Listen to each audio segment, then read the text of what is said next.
Love. Some would say it took a backseat when the pandemic forced us apart.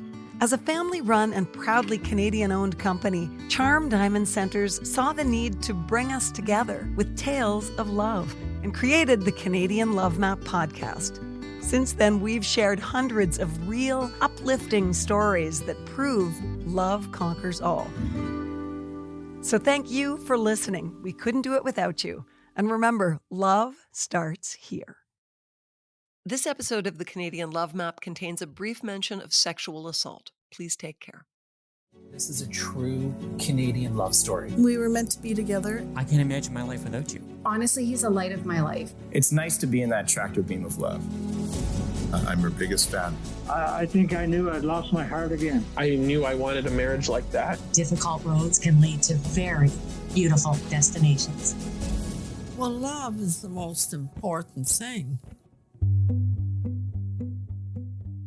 For a long, long time, my mind and my heart were kind of kept separate, and finally they joined. They were both going in the same direction.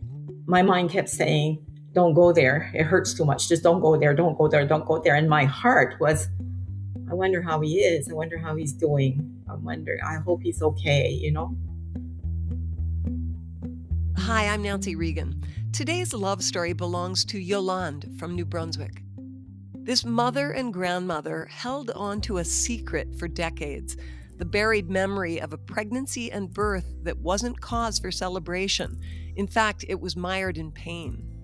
But one day on the heels of her retirement, a registered letter arrived that changed Yolande's life and led her back to the child she'd left behind. Now she's written a book that will help thousands of others who've walked the same path. It's called Long Lost Mom. This is the Canadian Love Map. Yolande, welcome to the Canadian Love Map. I've been waiting for this conversation for a long time. I'm excited to speak with you. Thank you. I find it very exciting also, and I have been waiting too. So let's start by having you tell us a little bit about who you are and what you do in the world. Well, I'm a happy 75-year-old. I love life. I have been retired for at least 8 years and have just been enjoying relationships and traveling and doing all kinds of things. And then 5 years ago, I just decided to write a book because of the circumstances in my life. I'm the mother of 4 children and a grandmother of 2. I love learning. I love psychology. I love religious studies. I guess learning is what lights me up. That's a beautiful way to put it. Had you always been a writer? No. Many, many times in my life, people said, you should write a book. You should write a book. And I kept saying, no, I can't write a book. Spelling is not my strong point, and I can't write a book. And I had never dreamt of writing a book. I have never really thought of it, but I have been writing all my life. Writing reports when I was working in human resources. I went back to university when I was 40. So even in my 50s, I wrote my thesis. I had been writing all along, and I love writing just for myself. I have all these books, just little books lying around on my desk and by my bed. And whenever I feel inspired with a thought, I write it because I think I'm going to lose it if I don't write it. And what were you doing before you retired? Like when I was younger, I worked as a counselor or nurse with children with handicap in a hospital school in St. John. Later on, I had opened my own kindergartens and daycares for a long time. After a while, I got a job working with women's outreach, trying to help women, counsel them, doing employment counseling and things like that. And that's what I did until I retired. I was working with wellness in human resources. So that sort of took you on a more soulful path. Is that right? My favorite subject was always psychology. I always wanted to be a psychologist. Definitely when I went to study, that was my line of study. But because of my age and because I had not had previous studies, I knew that becoming a psychologist was going to take years. And I kind of took a long path, and it took me 12 years before I got my master's. But It was worth it. I was always interested in personal growth. When I look at my whole career, it was always helping people, either as in the nursing or in the teaching, but it was always in that line. I always wanted to help people. Yeah, that's beautiful. That it's a calling, really, isn't it? Yeah. And when I got my job with the government, I couldn't believe I was getting paid to do counseling and coaching. Like I was getting paid to do what I loved and what I had been doing all along, but mostly as volunteer or on contracts. And so it was amazing. I loved my job. I really did. It's like you had arrived. Yes. Yes. Wonderful. And you also talked about how much you loved traveling. And I know that at the end of one particular journey, you encountered a life-changing surprise. Tell us about that. Yes. When I got my big job, I'm going to start from there. When I got my big job with the government to do counseling and coaching, which I loved, it was in year 2000, and that was my lucky year. I consider it because I got my degree, I got my big job. My daughters were both working away, and one of them was in Europe. And so she said, "Mom, why don't you come and visit?" So I said, "Okay." So I went down to the travel agency and I said, "How much would it cost me to get a ticket to go to England?" And they told me. And so I said, "Okay, I want one." And she said, "Do you have a passport?" And I said, "What's a passport?" I had never traveled overseas or anywhere. Wow. So she said, "You have to get a passport." So I got my passport and I started traveling, and I fell in love with Europe. And I decided right there and then that I was not going to wait until I was retired to travel. So every year after that, I made one big trip. When I retired, my big trip was to go to Japan. And when I arrived from Japan, I picked up my mail. And that is where my book begins because I received a letter from a social worker saying that they would like me to contact them for an important personal matter. So that was the beginning. What was your reaction when you heard that? That sounds kind of daunting. I thought I was going to die. Wow. I picked up the envelope and I just looked at it and I knew immediately, even before opening it, what it was. I knew they were searching for me and I knew that my son was looking for me. And so I felt very weak and I knew I was in no shape to drive. I made my way to the car and I got home somehow. I don't know how. and plopped myself on the couch and just kept going over and over. What am I going to do? What am I going to do? What am I going to do? And it was the fear of facing the past. Wow. Okay, so you're going to have to dig into that past for us now and tell us what son? Well, when I was a young lady in the 60s, I was raped and I had a baby boy. And I was very much afraid I would never be able to love him because of what had happened. And so I put him up for adoption. And I never spoke about it after. Very, very few people knew. So not only were you finding out that he was perhaps reaching out, but you also had to, it's like picking a scab off. You had to, look once again at that pain and that wound and trauma. Yes. Talk about bittersweet. Yes, you want to believe it. What happened is just by being still and trying to pull myself together, I soon realized that there were two stories. There was the story of the rape and there was the story of the baby that I gave up. The hardest one for me was the baby that I gave up. But I knew that when I looked at that, they were connected. So it was bringing back the whole past. I had to look at everything, or I started feeling everything that I had put away for so many years. Mm-hmm. Did Yeah. you feel like you had compartmentalized it? Absolutely. To keep my sanity, I don't know, like the expression that I often use is I kind of put it in a box. I always knew it was there and I knew and I thought about it once in a while, but I had put it in a box and I was very disciplined not to go open that box unless it was for counseling or when I was receiving help. But I did not want to keep thinking about it because it would just drag me down. So it was always, yes, it's there, but keep moving on, keep moving on, keep moving on. So, in your language, with what you've studied in psychology and counseling, would you agree that you put it in the box and you never really processed it? I had processed a whole lot of it, and thank God, because that was what permitted me to be open to it, I think, because I had done so much work on it before. I had, when I was young, I was reaching for every book I can for on self-help and listening to Wayne Dyer and Louise Hay and always trying to pull myself together. I went for official counseling too. And then I joined groups of self-help. And so I had worked out a lot of the issues, but still I well enough to be a very happy person and to be able to function and function well. But it was still, there were still aspects of it that I had not wanted to go to or not wanted to touch. So, tell me about what happened next, please. I gave myself time to take care of myself because I knew that's what I had to do. I also had learned that, it would take about 48 hours before the rush of adrenaline and the shock would calm down. So I decided not to do anything right away.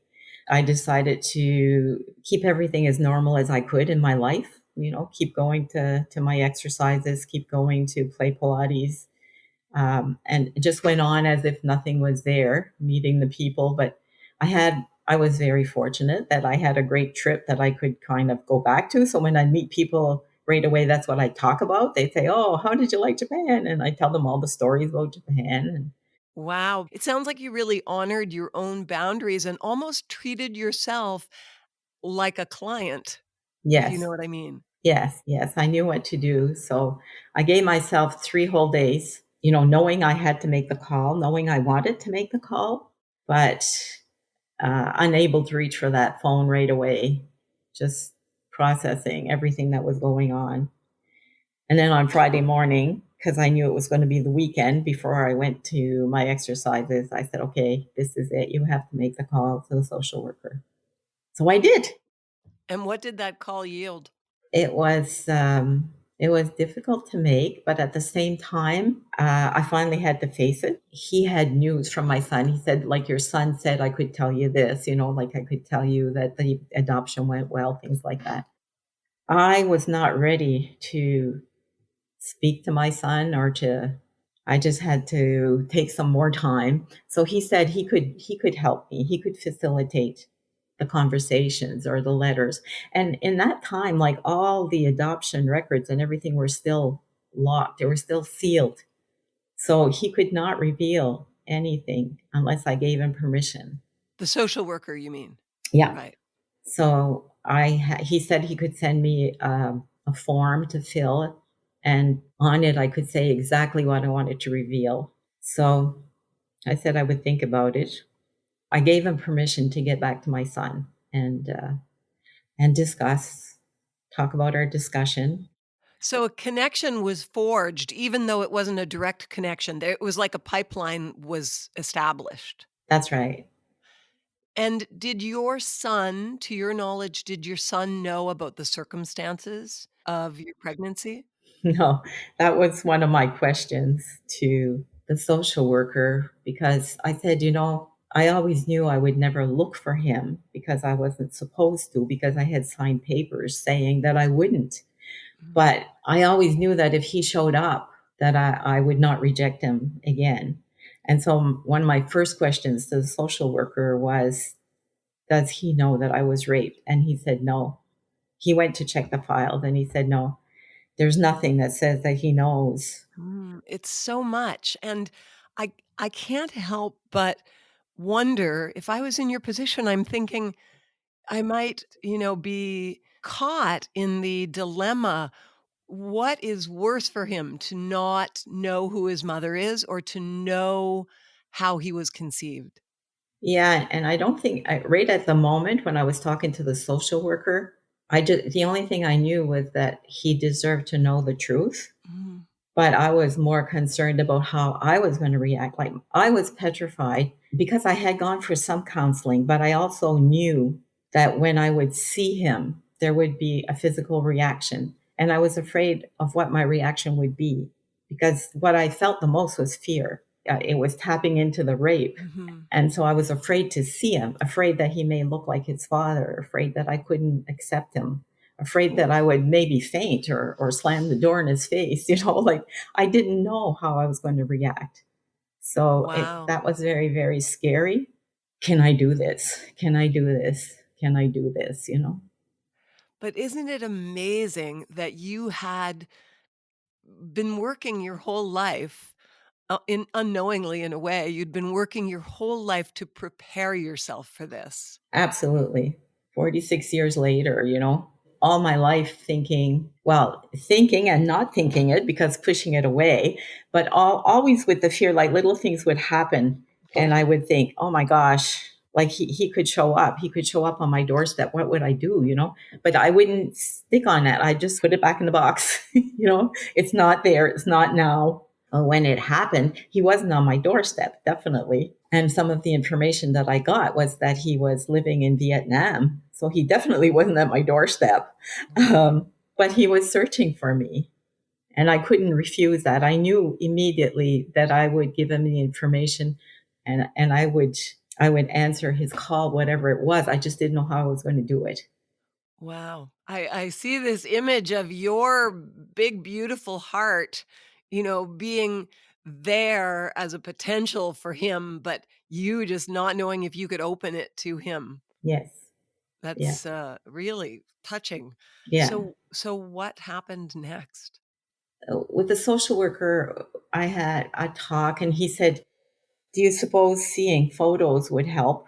Because I told them why I would not search for him and why I would be open to something, but I didn't know what. So he asked if I would be open to having pictures. And I said, yes, I think I'm ready for that. And I sincerely felt I was, like I checked inside and I said, can you look at a picture at least? And I thought, yes, I can. It was okay. So I gave him permission to get back to my son and tell him that he had found me and that maybe if I saw a picture, it would help. And he also said, one of the big reasons, the very first reason why I couldn't see myself talking to him is, how do you tell a person that his father raped you? And I couldn't imagine how I would tell him that. And so the social worker said, I can help you with that. I can tell him.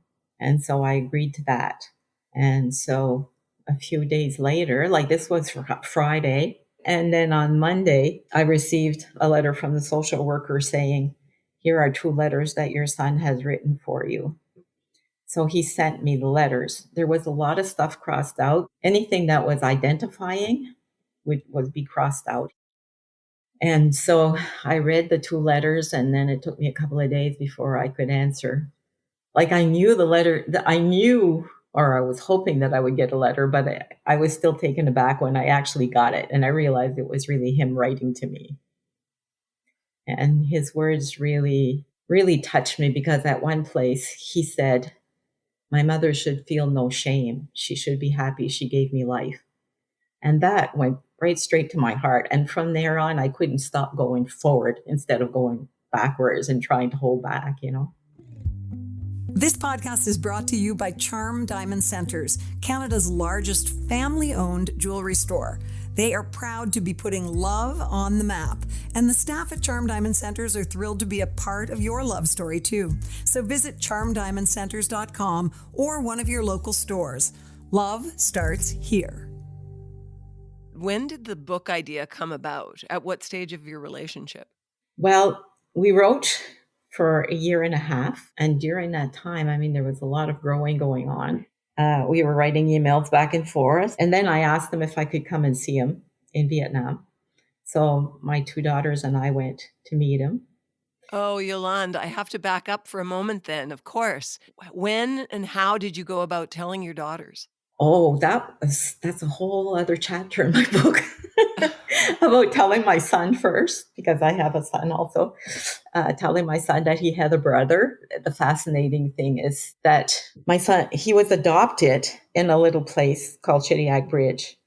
And I had, by that time, I was married and had moved to Dalhousie and up north.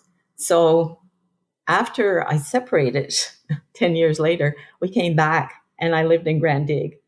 And my kids all went together to the same school without knowing that I had another son. But the two sons were in the same teams at school. And every time I would go, I never knew that I had another son that was there. Wow. It was nerve-wracking thinking I had to tell my children, but at the same time, that was one of my greatest sorrows all my life, was that I wanted to tell my kids and I didn't know how and I didn't know when. And it was just so overwhelming. And I just kept thinking, waiting for the perfect time to tell them, but there was never a perfect time. But this kind of forced my hand because I had to tell them now, I mean, they took it very well. They were very understanding and supportive. And so all three of us were going to go meet him. But then my son had other engagements and because of his work, and he had to bow out at the last minute. We had the tickets bought. But the two girls and I went to Vietnam to meet him. So off you flew to Vietnam with your daughters. Yes. And how was that first meeting? Where was it? What were the circumstances? Well, we planned it together, writing back and forth, Trevor and I, and we decided that we would meet at the hotel. So my daughter and I flew to Hanoi, and he came to pick us up there. And the meeting was fantastic. Like, I had kept away so much from pain and things like that. I couldn't read books about stories like that, and I couldn't watch any movies. And there's a lot of things that I didn't do in my life because I was always guarding my mental health. One of the things I didn't want was a lot of drama. So I said to my girls, they had said, we'll give you all the time you want and privacy and things like that. And so I said, I don't want any drama. I don't want any pictures. I just want to live it and feel it in my heart. And so that's how it was. We were in the hotel room. We were waiting for him to arrive. And I said to the girls, I'm going to go downstairs and surprise him. And so they just asked, do you want us to come? I said, no, I want to go down by myself. So I went down, and it was really quite incredible. And both of us, it was the joy, it was the happiness, it was the laughing. We were just laughing and looking at each other and saying, it can't be. Are you really there? It was really, really incredible. And I really felt inside me that I think for a long, long time, my mind and my heart were kind of kept separate. And finally they joined. They were both going in the same direction because in my mind, my mind kept saying, don't go there. It hurts too much. Just don't go there. Don't go there. Don't go there. And my heart was, I wonder how he is. I wonder how he's doing. I hope he's okay, Really? Just listening to you describe it, it sounds like this kind of joyful rebirth. Mm-hmm. The joy you didn't get to have at his actual birth, you managed to experience then. Yes, yes. And to me, and I assume to him too, I don't want to speak for him, but it felt like that. I mean, I didn't see a 46-year-old man standing in front of me. It was my baby. It was just my baby. And for him, it was just like my mom. It was very incredible, really incredible. You were ready for him, and It sounds like he was ready for you. Yes, absolutely.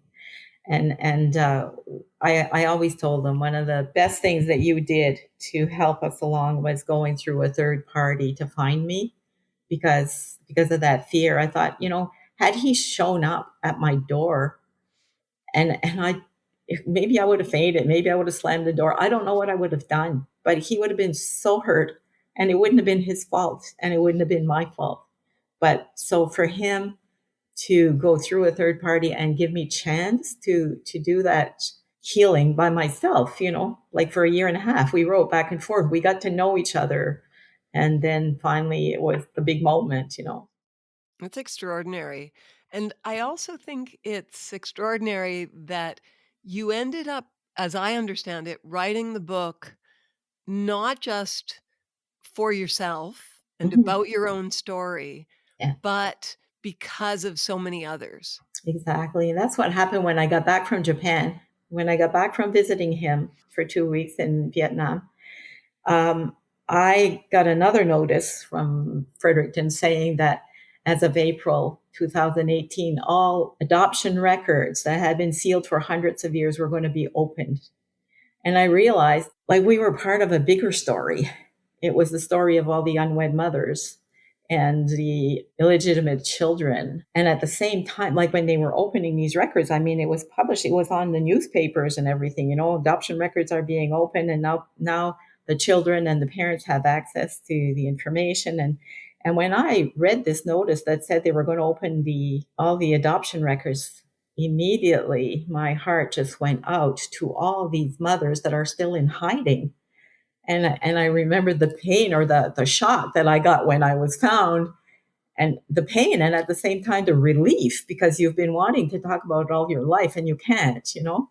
So I thought, oh my God, like there has to be tons of people that are still in hiding and tons of children searching, and like thousands. We're talking thousands, right? Yes, there's over 2,000 births that were registered between 1946 1971 that were illegitimate births in New Brunswick. And in Canada, there were over 600,000 in Canada.